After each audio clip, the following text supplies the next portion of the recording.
วังพบาเจ้ายังสบายดีบ่หลายปีจึงได้มาพ่อดนนานน้อเฮาจึงได้พบกันพ่อแม่พี่ป้าน้าอาเฮาเด้นาอยู่กะเสริมสำลาปู่เยอะอย่าเยอะมิงมันสายน้ำขาดสบายสบายบ่นาปู่เสียงทองล้านสางฟังใจสาวลาวทั้งสาเจ้ายืนสง่าองค์อาจลาวทั้งศาสตร์มีชีวิตชีวาทอนโฮมเสื้อ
ที่เป็นนักฟ้อนลำพูไทยและก็น้องนักเรียนที่เป็นสนุน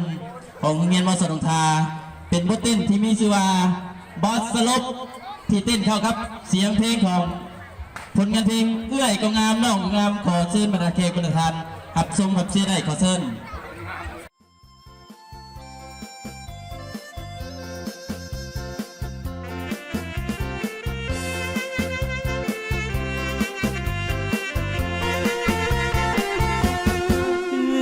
ก็งามน้องก็งามจะหักใครดีเอื้อยนั้นงามงามแท้งามมีเสน่ห์งามแท้ดียามยิ้มก็หวานจับใจสองพวงแก้มเบ่งบานดังดวงดอกไม้หน้าหักใครหน้าเสยทรงดวงแก้มนั้น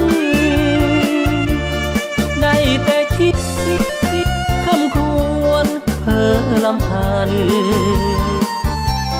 โอ้จอมขวัญเจ้าสง่างามทั้งน้ำใจ